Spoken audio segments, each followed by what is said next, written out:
நேயர்கள் அனைவருக்கும் வணக்கம். வெண்முரசு வெய்யோன் அத்தியாயம் 39. திருதராஷ்டிரனின் அறையை விட்டு வெளியே செல்லும் போது கர்ணன் விப்ரரின் கண்களை நோக்கினான். அவற்றில் இருந்த விழியின்மை அவன் நெஞ்சை அதிரச் செய்தது. விப்ரர் மெல்ல நடந்து சென்று திருதராஷ்டிரரின் கைகளை பற்றி கொண்டார். இருவரும் கட்டெரும்பு பிரிதொன்றின் மேல் தொற்றிச் செல்வது போல மெல்ல சென்றனர்.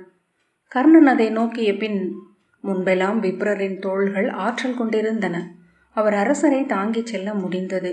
இப்போது அவராலேயே நடக்க முடியவில்லை என்றான். துரியோதனன், ஆம், ஆனால் பிரிதொருவரை அமர்த்த தந்தை ஒப்புக்கொள்ளவில்லை. இப்போது விப்ரரை அவர்தான் சுமந்து அழைத்துச் செல்கிறார் என்றான். அவர்களுக்கு பின் வாயில் மூடும் முன் கர்ணன் திரும்பி இசைக்கூடத்தை ஒரு முறை பார்த்தான். அவனை தொடர்ந்து வந்த ஜெயத்ரதனும் இசைக்கூடத்தை ஒரு முறை பார்த்த பின் நீள் மூச்சு விட்டான். கர்ணன் மீசையை முறுக்கியபடி இடைநாழியின் நீண்ட தூண் நிறையை நிமிர்ந்து நோக்கிய பின் தலை குனிந்து நடந்தான். துரியோதனன், சைந்தவரே, தந்தை தங்களிடம் சொன்னதையே நானும் சொல்ல வேண்டும். கதாயுதம் எடுத்துச் சுழற்ற கற்றுக்கொள்ளுங்கள், உங்கள் தோள்கள் வலுப்பெறும் என்றான். ஆம், தந்தை சொன்னதுமே எண்ணினேன் என்றான் ஜெயத்ரதன். கதாயுதம் என்பது மத யானையின் மத்தகம் போன்று வல்லமையை மட்டுமே கொண்டது என்பார் தந்தை. அதற்கு நுண்முறைகள் இல்லை, உருண்டு குவிந்த ஆற்றல் மட்டும்தான் அது. ஆகவேதான் படைக்கலங்களில் முதன்மையானது என்று அதை சொல்கிறார்கள். விண்ணளந்த பெருமான் கையில் ஏந்தியுள்ளது. இப்புவியில் மானுடன் உருவாக்கிய முதல் படைக்கலமும் அதுதான் என்றான் துரியோதனன். அவர்கள் படிகளில் இறங்கியதும் துரியோதனன், நான் அவையில் இருப்பேன் மூத்தவரே என்று கர்ணனிடம் சொல்லிவிட்டு ஜெயத்ரதனின் தோளை தொட்டு புன்னகைத்து விடை கொண்டு சென்றான். விதுரரும் புன்னகையுடன் விடை பெற்று அவனை தொடர்ந்தார். துச்சாதனன் கர்ணனிடம், வருகிறேன் மூத்தவரே என தலை வணங்கி அகன்றான். கர்ணன் நீள் மூச்சுடன் வெளியே சென்று தன் தேரை நோக்கி நடக்க பின்னால் துச்சளையும் ஜெயத்ரதனும் வந்தனர். துச்சளை வேறெங்கோ நிலைத்த உள்ளத்துடன் கனவிலென வந்தாள். தேர்முறை அறிவிப்பாளன் சிந்து நாட்டரசர் ஜெயத்ரதர் என கூவி அறிவிக்க கரடி கொடி கொண்ட பொற்தேர் வந்து நின்றது. ஜெயத்ரதன், தார்த்தராஷ்டிரி, நீ அதில் ஏறி அரண்மனைக்கு செல் என்றான். அவள் நிமிர்ந்து நோக்க, நான் வருகிறேன் என்றான். அவள் தலையசைத்து கர்ணன் தோளை தொட்டு, வருகிறேன் மூத்தவரே என்ற பின் தேர்தட்டில் காலை தூக்கி வைத்து எடைமிக்க உடலை உந்தி மேலேறினாள். தேர் உலைந்து சகடம் ஒலிக்க கிளம்பிய போதுதான் அதில் ஜெயத்ரதன் செல்லவில்லை என்பதை கர்ணன் உணர்ந்தான். அவன் நோக்க ஜெயத்ரதன், நான் தங்களுடன் வருகிறேன் மூத்தவரே என்றான். கர்ணன் புரியாத பார்வையுடன் தலையசைத்தான். அங்கநாட்டரசர் வசுசேனர் என்ற அறிவிப்பு ஒலிக்க கர்ணனின் தேர் வந்து நின்றது. கர்ணன் ஜெயத்ரதனிடம் ஏறிக்கொள்ளும்படி கை காட்டினான். அவன் ஏறியதும் தானும் ஏறி அமர்ந்தான். அவன் அமர்ந்த பின்னர் அமர்ந்த ஜெயத்ரதன் தேரின் தூணை பற்றி கொண்டு பார்வையை தாழ்த்தி, தங்களை நான் நேற்று கோட்டை வாயிலில் புறக்கணித்தேன். அக்கீழ்மைக்காக பொறுத்தருள கோருகிறேன் மூத்தவரே என்றான். முதல் சில கணங்கள் அச்சொற்கள் கர்ணனின் சித்தத்தை சென்றடையவில்லை. பின்பு அவன் திகைத்தவன் போல உதடுகளை அசைத்தான். சிறிய பதற்றத்துடன் ஜெயத்ரதன் கைகளை பற்றி கொண்டான். நான் தங்களிடம் அங்கே தந்தை முன் நின்று சொல்ல வேண்டிய சொற்கள் இவை சைந்தவரே. ஆயினும் இப்போது இதை சொல்கிறேன். பொறுத்தருள கோர வேண்டியவன் நான். கலிங்கத்தின் அவைக்கூடத்தில் தங்களை நான் சிறுமை செய்ய நேரிட்டது. அதற்காக நான் துயருறாத நாள் இல்லை. அதன் பொருட்டு தாங்கள் கூறும் எப்பிழை நிகரும் செய்ய சித்தமாக இருக்கிறேன் என்றான். ஜெயத்ரதன் அவன் கைகளை தூக்கி தன் நெற்றியில் வைத்து, மூத்தவரே, இனி ஒரு முறை இச்சொற்கள் தங்கள் நாவில் எழக்கூடாது. என்னை தங்கள் இளையவர்களில் ஒருவர் என்று சற்று முன் அஸ்தினபுரியின் பேரரசர் ஆணையிட்டார். இனி தெய்வங்கள் எண்ணினாலும் அந்த பீடத்திலிருந்து நான் இறங்கப் போவதில்லை என்றான். கர்ணன் அவன் தோளை வளைத்து தன்னுடன் இறுக்கிக் கொண்டான். அவன், இத்தருணம் என் குல தெய்வங்களால் அளிக்கப்பட்டது மூத்தவரே என்றான். அவனால் சொல் எடுக்க முடியவில்லை. தொண்டை அடைக்க மூச்சு நெஞ்சை முட்ட இருமுறை கமறினான். அரண்மனையை திரும்பி நோக்கி, இது நான் உயிருள்ள தெய்வம் ஒன்றை கண்ட ஆலயம், உளம் விரிந்து கனிந்த மூதாதை ஒருவர் இருக்குமிடம் என்றான். கர்ணன், ஆம் சைந்தவரே என்றான். ஜெயத்ரதன் அவன் கைகளை பற்றி, இளையோனே என்று அழையுங்கள், அச்சொல் என்று பிரிதெதையும் கேட்க நான் விரும்பவில்லை என்றான். ஆம் இளையோனே என்றான் கர்ணன் புன்னகைத்தபடி. சிரித்து, ஆமடா இளையோனே என்று தாங்கள் சொல்வீர்கள் என்றால் அதை என் வாழ்வின் பெரும் பேர் என்று கருதுவேன் என்றான் ஜெயத்ரதன் சிரித்தபடி. ஆம் என்று சொன்ன கர்ணன் உரக்க நகைத்து, ஆமடா மூடா என்றான். அச்சொல் கௌரவர் குலத்தின் சொத்து அல்லவா? அங்கே கருவறை நிறைத்திருக்கும் பேருருவ தெய்வத்தின் அருள்மொழி என்று ஜெயத்ரதன் சிரித்தான். மூத்தவரே, உண்மையை சொல்ல வேண்டுமென்றால் உங்களை பார்த்த அக்கணமே நான் உங்கள் அடிகளில் விழுந்து விட்டேன். உங்களை சூழ்ந்து வாழ்த்தொழித்து கொந்தளித்தவர்களில் ஒருவனாக நானும் கூத்திட்டு கொண்டிருந்தேன். கர்ணன் அவன் தொடையை மெல்ல தட்டி, நீ உளம் மெலிந்தவன் என்று எனக்கும் அப்போது தோன்றியது என்றான். ஆகவே நான் மேலும் துயர் கொண்டேன். குரல் தழைய, ஆம் மூத்தவரே, நான் கற்கோட்டையின் இடிபாடுகளுக்குள் முளைத்து நிற்கும் வெளிரிய செடி போன்றவன் என்றான் ஜெயத்ரதன். பின்பு சற்று நேரம் சாலையில் ஓடிய மாளிகைகளை நோக்கி கொண்டிருந்தான். பெருமூச்சுடன் திரும்பி, மூத்தவரே, என் தந்தையை பற்றி தாங்கள் அறிந்திருப்பீர்கள். சிந்து நாட்டரசர் பிருகத்காயர் சூதர்களின் பாடல் பெற்றவர் அல்லவா என்றான் கர்ணன். ஜெயத்ரதன், ஆம், ஆனால் நற்பாடல்களில் அல்ல என்றான். அவன் நிமிர்ந்து நோக்கினான். சிந்துவின் அரசராக அவர் ஆனது உரிய வழிமுறைகளில் அல்ல, அதை தாங்கள் அறிந்திருப்பீர்கள். கர்ணன் இல்லை என்றான். ஜெயத்ரதன், இருக்கலாம், ஆனால் உலகே அதை அறிந்திருக்கிறது என்னும் மூல மயக்கிலிருந்து என்னால் விடுபட முடிந்ததே இல்லை என்றான். அவனே பேசட்டும் என கர்ணன் காத்திருந்தான். எங்கள் குலவரிசையை பிரம்மனிலிருந்து தொடங்கி முதற்றாதை பிரகதீஸ்வரை கொண்டு வருவார்கள் சூதர்கள். சந்திரகுலத்தில் அஜமீடரிலிருந்து உருவானவை சௌவீர, பால்கீக, மாத்ர, சிபி நாட்டு அரச குலங்கள். அதிலிருந்து பிரிந்து வந்த மூதாதை பிரகதீஷு உருவாக்கியது எங்கள் குலம். எமவானின் 7 அழிமிகு அங்கைகளால் தழுவப்பட்ட மண் என்று சிந்து நாட்டை சொல்கிறார்கள் கவிஞர். அன்னம் ஒருபோதும் குறையாத கலம். தெய்வங்கள் பலிபீடம் காயாது உண்ணும் நிலம். பாரத வருஷத்தின் தொன்மையான ஜனபதங்களில் ஒன்று அது. இங்குள்ள அத்தனை தெய்வங்களும் அம்மண்ணில்தான் முளைத்தன என்பார்கள். அத்தெய்வங்கள் கால் தொட்டு சென்ற இடங்கள் நெல்லும் கோதுமையும் கரும்பும் மஞ்சளும் தோன்றின. மைந்தரும் சொற்களும் அறங்களும் அங்குதான் எழுந்தன. அந்நிலம் நிரம்பி வழிந்தோடி பிற மண்ணில் சென்று பெருகியவைதான் இங்குள்ளவை அனைத்தும் என்று ஒரு மூத்தோர் சொல்லுண்டு. மூத்தவரே, மூதாதை பிரகதீஷுவின் மைந்தர் பிரகத்ரதர். அவருக்கு பிறந்தவர் உபபிரகதீஷு. அவர் புதல்வர் பிரகத்தனு.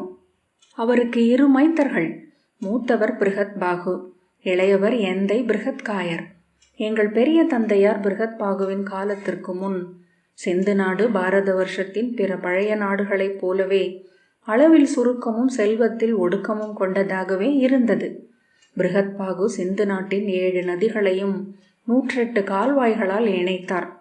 ஆகவே சூதர்களால் நீர் சிலந்தி என்று அவர் அழைக்கப்படுகிறார். இன்றும் எங்கள் நாட்டின் சிற்றூர்களில் குல தெய்வங்களின் நிறையில் அவரும் வந்திருந்து அருள் புரிகிறார். பெரிய தந்தையார் சிந்துவின் நதிக்கரைகளில் படித்துறைகளை அமைத்தார். வணிக பாதைகள் இங்கு அமையாது போவதற்கு என்ன பின்னணி என்று ஆராய்ந்தார். சிந்து நாட்டின் மண் ஒரு மழையிலேயே இளகிச் சேராகும் மென்மணல். பொதிவண்டிகள் கோடை காலம் அன்று பிறிதெப்போதும் வழியில் இறங்க முடியாது. கோடையிலும் எடைமிக்க வண்டிகள் சக்கரம் புதைந்து சிக்கிக் கொண்டன. எருமைகள் இழுக்கும் சிறிய வண்டிகள் அன்று பிறிதெவையும் இருக்கவில்லை. பிருகத்பாகுவின் ஆட்சி காலத்தில்தான் நாடெங்கிலும் மரத்தளம் போடப்பட்ட வண்டி பாதைகள் அமைந்தன. அப்பாதைகள் எங்கள் நாட்டின் பொருளியலை சில ஆண்டுகளிலேயே பல மடங்கு பெருக வைத்தன. கருவூலம் நிறைந்தது. எங்கள் கலங்கள் தேவபாலபுரம் வரை சென்றன. அங்கிருந்து யவன படை கலங்களை கொண்டு வந்து சேர்த்தன. மேற்கு கரையில் காந்தாரத்திற்கும் கூர்ஜரத்திற்கும் நிகரான வல்லமையாக சிந்து நாடு எழுந்து வந்தது என் பெரிய தந்தை பிருகத்பாகுவின் ஆட்சியில்தான். அவருக்கு அடங்கிய இளையோனாகவே எந்தை பிருகத்காயர் இருந்தார். குழந்தையாக அவர் வெளிவருகையிலேயே அன்னையை பிளந்து எழுந்தார். ஆகவே பேருடல் கொண்ட அவருக்கு பிருகத்காயர் என்று பெயரிட்டனர். இளமையிலேயே வேட்டையாடுவதிலும் தொலைதூர பயணங்களிலும் நாட்டம் கொண்டவராக இருந்தார். படையெடுத்து சென்று சிந்து நாட்டுக்காக சிறு நாடுகள் பலவற்றையும் வென்றவர் அவரே. திரை கொண்டு வந்து சேர்த்து சிந்துவின் தலைநகர் விஷதர்புரத்தை பெருநகராக்கி கோட்டை சூழ மாளிகை செறிய அமைத்தவரும் எந்தையே. வெற்றியால் எந்தை ஆணவம் கொண்டவரானார். ஆணவம் சினத்தை வளர்த்தது. சினம் சொற்களை சிதறச் செய்தது. அவரது ஆணவ சொற்கள் மூத்தவர் காதுகளையும் எட்டி கொண்டிருந்தன. சிந்துவின் படைகள் இளையவரையே தங்கள் தலைவராக எண்ணுகின்றன என்பதை மூத்தவரிடம் அமைச்சர்கள் சொல்லியிருந்தனர். நாளும் ஒரு விதை என வஞ்சம் மூத்தவர் நெஞ்சை சென்றடைந்தபடி இருந்தது. மூத்தவருக்கு மைந்தனில்லை என்பதை சிந்துவை சூழ்ந்திருந்த சௌவீரர்களும் மாத்திரர்களும் பால்கீகர்களும் சைப்பியர்களும் உற்று நோக்கி கொண்டிருந்தனர். பட்டத்தரசி சுமதி சௌவீர கொடி வழியில் வந்தவர். என் முதலெண்ணை பிரகதி பால்கீக குருதி கொண்டவர். இளையவருக்கு மைந்தர் பிறந்தால் மூத்தவரின் முடியுரிமை இளையவர் குடிக்கு செல்லும் என்றும் ஒரு வயிற்றோர் நடுவே பூசல் முளைக்கும் என்றும் அவர்கள் எதிர்நோக்கினர். அவர்களின் ஒற்றர்கள் இரு மகளிர் நிலைகளுக்குள்ளும் ஊடுருவி இரு அரசியரிடமும் பழிகோள் ஏற்றினர். பட்டத்தரசி இளையவரின் எண்ணங்கள் கரவு வழி செல்பவை என அரசரை நாளும் எச்சரித்து கொண்டிருந்தார். ஒரு நாள் மூத்தவர் மதுவருந்தி கொண்டிருக்கையில் இளையவர் சென்று அரச செய்தி ஒன்றை சொன்னார். மூத்தவர் அவர் தன்னிடம் நின்று பேசியதனாலேயே உள் சினம் கொண்டவரானார். மது அவரது சினத்தை பெருக்கியது. அரசரிட்ட ஆணையை இளையவர் மறுத்து சொல்லாட நேர்ந்தது. சொல்லென்பது 12 பக்கங்கள் கொண்ட பகடை என்கிறார்கள் நூலோர். அதில் வாழ்கின்றன ஊழை ஆளும் 7 தெய்வங்கள். கல்லுரசி எழும் பொறி என விரும்பா சொல் ஒன்று அரசரின் நாவில் எழுந்ததைக் கண்டு, எண்ணிச் சொல்லுங்கள் மூத்தவரே என்றார் எந்தை. அக்கணத்தை தெய்வங்கள் பற்றி கொண்டன. சினந்தெழுந்த மூத்தவர் இளையவரை நோக்கி, சிறுமதியோனே, எதிர்ச்சொல் எடுக்கிறாயா? என் கால் கட்டை விரல் நீ. அச்சொல்லின் சிறுமையால் ஆணவம் புண்பட்ட எந்தை, என் நகரை என் செல்வத்தால் தான் அமைத்திருக்கிறீர்கள். இந்நகருக்கு நானும் உரிமை கொண்டவன். நானும் இதற்கு அரசனே என்றார். மூத்தவர் சினந்தெழுந்து தன் காலில் இருந்த மிதியடியை எடுத்து இளையவரை அடிக்கப் போக அதை தடுக்கும் பொருட்டு கையை உயர்த்தி அவர் தலையில் ஓங்கி அறைந்தார் எந்தை. அவரது கைகள் மத களிற்றின் துதிக்கைக்கு நிகரானவை என்று மற்போர் வீரர் சொல்வதுண்டு. அடிப்பட்ட தமையன் அங்கேயே விழுந்து உயிர் துறந்தார். அதன் பின்னரே தான் செய்ததென்ன என்று எந்தை அறிந்தார். நெஞ்சு நடுங்கி அலறியபடி இடைநாழியில் ஓடி மயங்கி விழுந்தார். அமைச்சர்கள் அவரை எழுப்பியதும் நெஞ்சில் அறைந்து கதறி அழுதார். அக்கணமே தானும் உயிர் துறக்க எண்ணி வாளை உருவ அவர்கள் அவர் கையை பற்றி கொண்டனர். நான் உயிர் வாழ மாட்டேன், இப்பெரும் பழியுடன் இங்கனமே இறக்க விழுகிறேன் என்று கதறினார். இன்றுதான் 100 ஆண்டுகள் பழமை கொண்ட இந்த செடி வேரூன்றி கிளை விரித்து மரமாக தொடங்கியுள்ளது. இதன் எதிரிகள் 4 சூழ்ந்துள்ளனர். அவர்களின் அம்பு முனைகள் அனைத்தும் இந்நகரை நோக்கி அமைந்துள்ளன. இத்தருணத்தில் நீங்கள் இருவரும் உயிர் துறந்தால் ஆவதென்ன? தங்களுக்கு இன்னும் மைந்தர் பிறக்கவில்லை. மூத்தவருக்கும் மைந்தர் இல்லை. முடிகொண்டு நாடாள மைந்தரின்றி சிந்து நாடு அடிமை கொண்டு அழியும். தங்கள் வாழ்க்கை மலர்ந்ததே என எண்ணி புன்னகை கொண்டுள்ள இம்மக்கள் அனைவரும் தங்களை சார்ந்தே இருக்கின்றனர். மன்னன் முதற்றே மலர்தலை உலகு. இது அறியாது செய்த பிழை. இதற்கு மாற்றுகள் என்னவென்று பார்ப்போம். வைதிகரை வினவுவோம், நிமித்திகரை உசாவுவோம். களஞ்சியம் நிரம்ப பொன் இருக்கிறது, நெஞ்சில் துயரும் உள்ளது. வேண்டிய பூத வேள்விகள் செய்வோம், பெருங்கொடைகள் ஏற்றுவோம், பேரறங்கள் அமைப்போம். தாங்கள் வாழ்ந்தாக வேண்டும். இந்நாட்டின் குடியை தாங்கள் ஏந்த வேண்டும். தங்கள் குருதியில் பிறக்கும் மைந்தனுக்கு மணிமுடி சூட்டிய பின் தாங்கள் காடேகலாம். வேண்டும் தவம் செய்து பிழையீடு செய்யலாம் என்றனர். பல நாழிகை நேரம் அமைச்சர்கள் சூழ்ந்து நின்று சொல்ல எந்தை மனம் தேறினார். மூத்தவர் இயல்பாகவே இறந்தார் என்று அரண்மனை மருத்துவர் 7 முறைமை சார்ந்து அறிவிக்க அவரது உடல் எந்தையாலேயே எரியூட்டப்பட்டது. ஆனால் மஞ்சத்தில் வெண்பட்டு மூடி கிடத்தப்பட்டிருந்த மூத்தவரின் முகத்தை ஒரு முறை நோக்கியதுமே பேரரசி சுமதி தேவிக்கு தெரிந்துவிட்டது. இனி எனக்கு ஒன்றும் எஞ்சவில்லை இங்கு. என் கொழுனரின் சிதையில் பாய்ந்து உயிர் துறப்பேன் என்று அவர் சொன்னார். அரசியின் கால் பற்றி அழுதனர் மகளிர். மைந்தர் இல்லாத கைம்பெண் உயிர் துறப்பதே முறை. நான் வாழ்வதன் பொருளும் இன்றே அழிந்துவிட்டது என்று அவர் சொன்னார். செய்தி அறிந்த எந்தை அரசியின் மாளிகை முகமுற்றத்தில் சென்று இரவெல்லாம் நின்று மன்றாடினார். அரசி அவர் அரண்மனைக்கு அருகே வரக்கூட ஒப்புதல் அளிக்கவில்லை. எரியூட்டு நாளில் மணக்கோலம் பூண்டு கண்ணீருடன் வந்த பட்டத்தரசியைக் கண்டு நகர் மக்கள் கதறி அழுதனர். அவர் எரிமேல் ஏறிய போது இரு கைகளையும் கூப்பியிருந்தார். உதடுகள் எதையோ சொல்லிக் கொண்டிருந்தன. எரிந்தமைந்து 3ஆம் நாள் சிதை எலும்பு எடுத்த போது அந்த கைகள் எலும்பு குவையாக கூப்பிய வடிவிலேயே இருந்தன என்றார்கள் சுடலையர். 16 நாட்கள் நீத்தார் கடன்கள் முடிந்த பின் அரியணை அமர்ந்த போது எந்தையின் பேருடல் பாதியாக வற்றி சுருங்கி இருந்தது. செங்கோலை ஏந்தவும் மணிமுடியை சூடி நிமிர்ந்து அமரவும் கூட அவரால் இயலவில்லை. நஞ்சுண்ட யானை என அவர் நடுங்கிக் கொண்டிருந்தார். இரவுகளில் கண்மூடினால் கைகூப்பியபடி நடந்து சென்று தன் கொழுநரின் சிதை மேல் ஏறி கொழுந்துவிட்ட நெருப்பை பட்டாடையே என எடுத்து அணிந்து கொண்ட பேரரசியின் தோற்றமே அவர் கண்களுக்குள் இருந்தது. எந்தை மிதமின்றி மதுவருந்தும் பழக்கம் கொண்டவரானார். துயில்வதற்காக மது அருந்தத் தொடங்கியவர் பின்னர் அரியணையிலும் மது அருந்தி அமர்ந்திருந்தார். படை நடத்தவும் அவை அமர்ந்து அரசு சூழவும் அவரால் இயலாதென்று ஆயிற்று. அமைச்சர்கள் அவர் பொருட்டு அரசாண்டனர். ஒவ்வொரு நாளும் தலைமை அமைச்சர் வராகரின் கைகளை பற்றி கொண்டு, எனக்கு விடுதலை கொடுங்கள், இவ்வரியணை அமர்ந்து கோலேந்தும் ஒவ்வொரு முறையும் என் உடல் பற்றி எரிகிறது, நான் உண்ணும் ஒவ்வொரு உணவும் அமிலமென என் உடலை எரிக்கிறது, இப்பெரும் கொடுமையிலிருந்து என்னை விடுவியுங்கள் என்று மன்றாடினார். அரசி, இனிமேலும் பிந்த வேண்டியதில்லை, தாங்கள் மற்றொரு மனம் கொள்ள வேண்டும். தங்கள் குருதியில் ஒரு மைந்தர் பிறக்கையில் அவனிடம் அரசை ஒப்படைத்துவிட்டு காடேகலாம் என்றார் அமைச்சர். எந்தை வேறு வழியின்றி அதற்கு ஒப்புக்கொண்டார். அவருக்காக அண்டை நாடுகளில் பெண் தேடினர். சௌவீரர்கள் அவர்களின் இளவரசியை அவருக்கு அளிக்க விழைந்தனர். ஆனால் எந்தை தொலைமலையின் பழங்குடி அரசான திரிகர்த்தர்களின் இளவரசி மித்ரையை தெரிவு செய்தார். மிக இளையவளாகிய 2வது துணைவியிடம் இனிதாக அவர் ஒரு நாளும் இருந்ததில்லை. தன் நாட்டிற்கென ஆற்ற வேண்டிய கடனென்றே எண்ணி இருந்தார். அவள் கருவில் நான் எழுந்தேன். தீரா உளநோய் ஒன்றால் எந்தை உருகி அழிந்து கொண்டிருப்பதை என் அன்னை பார்த்தார். அவரை கொல்லும் அக்கூற்று எது என அறிய விழைந்தார். 1000 முறை நயந்து கேட்டும் அவர் உரைக்கவில்லை. பின்னர் கள்மயக்கில் அவர் துயில்கையில் ஒரு முறை அன்னை அருகணைந்து, அரசே, தங்களை அலட்டும் அத்துயர் என்ன என்று கேட்டபோது அவர் சினந்து, செல், விலகு என்று கூவினார். நீங்கள் என் மைந்தனுக்காக சேர்த்து வைத்துள்ள பழி என்ன? அருகே இருந்த வாளை எடுத்து அவளை வெட்ட வந்தார். என் அன்னையின் உள்ளத்தில் அவரது அச்சினம் ஆறாது எறையும் தழல் ஒன்றை உருவாக்கியது.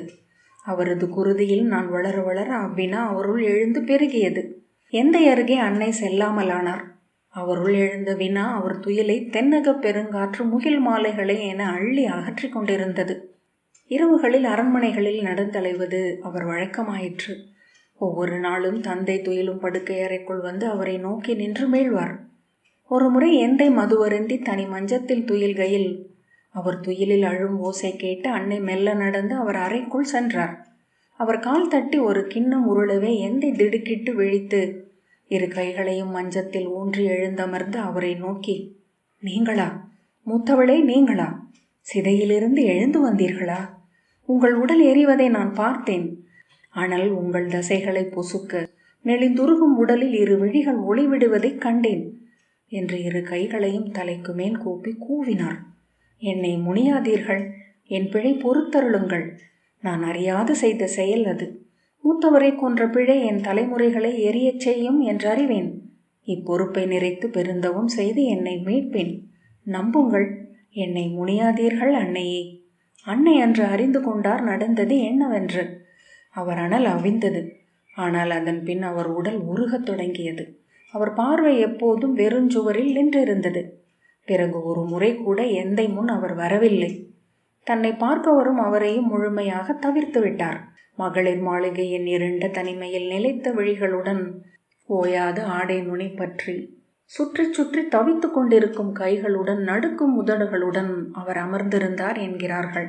10வது மாதம் நான் பிறந்தபோது அன்னை என்னை பாராமலே உயிர் துறந்தார். என்னை மருத்துவச்சிகள் குருதி துடைத்து கருவறை மனத்துடன் கொண்டு வந்து தந்தையின் கையில் அளித்த போது கை நீட்டி என்னை வாங்கக்கூட அவர் முன் வரவில்லை. அரசே, இது தங்கள் மைந்தன், தொட்டு பாருங்கள் என்று மருத்துவச்சிகள் சொன்னபோது, வேண்டாம், என் கைகளில் வேண்டாம் என்று மட்டும் அவர் சொன்னார். அமைச்சர்கள், தாங்கள் கையில் மைந்தனை வாங்கி குடிமுத்திரையை நெற்றியில் அணிவிக்க வேண்டும் என்று குலமுறை உள்ளது என்று சொன்னபோது கைகளை பின்னுக்கு கட்டிக்கொண்டு, இல்லை, என் கைகளுக்கு அத்தகுதி இல்லை என்றார். 39வது அத்தியாயம் இத்துடன் நிறைவு பெற்றது.